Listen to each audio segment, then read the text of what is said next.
পাকিস্তানকে তাদের মাটিতে হোয়াইট ওয়াশ করে ভারতে পা রেখেছিল বাংলাদেশ দল। আর এই দলের উপর অনেক প্রত্যাশা ছিল সমর্থকদের, কিন্তু সেই আশায় গুড়াবলি দিল। 2 টেস্টের একটিতেও ভারতের সামনে দাঁড়াতে পারেনি টাইগাররা। কানপুরে দ্বিতীয় টেস্টে 2 দিন বৃষ্টি পেটে যাওয়ার পর সুযোগ ছিল ড্র করার, সেটিও করতে পারেনি বাংলাদেশ দল। ছোট হয়ে আসা টেস্টেও হেরেছে 7 উইকেটে। সব মিলিয়ে ভারতের বিপক্ষে টেস্ট সিরিজে বাংলাদেশের পারফরম্যান্স ছিল যাচ্ছে তাই। ম্যাচের পর সংবাদ সম্মেলনে এসে সেই কথা স্বীকার করেছিলেন হেড কোচ চান্দ্রিকা হাথুরুসিংহে। বলেন, হারটা আমাদের জন্য খুবই কষ্টদায়ক, কারণ আমরা ভালো পারফরম্যান্স দেখাতে পারিনি। আমরা এমন অ্যাপ্রোচ আগে দেখিনি।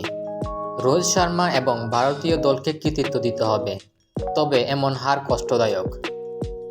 বাংলাদেশ প্রথম ইনিংসে 233 রান আর দ্বিতীয় ইনিংসে 146 রানে অল আউট হয়। অথচ ব্যাটাররা একটু ভালো করলেই অনায়াসে এই টেস্ট ড্র করা যেত। ব্যাটিং নিয়ে হাথুরুসিংহে বলেন, আমাদের ব্যাটিং খুবই হতাশার ছিল, তবে গত সিরিজে কয়েকজন খেলোয়াড় খুব ভালো খেলেছে। হ্যাঁ, আমরা গত কয়েক সিরিজের কথা ধরলে এবার সামর্থ্য অনুযায়ী খেলতে পারিনি।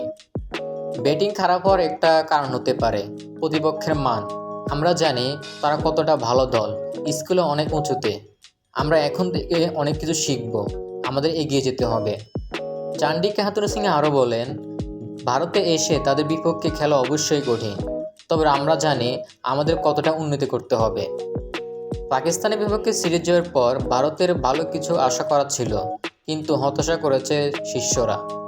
হাথুরুর আক্ষেপ নিয়ে বলেন, আমরা এখানে এসেছিলাম পাকিস্তানের দারুণ একটি সিরিজ খেলে, তবে আমরা জানতাম ভারতে আমাদের চ্যালেঞ্জ কঠিন হবে।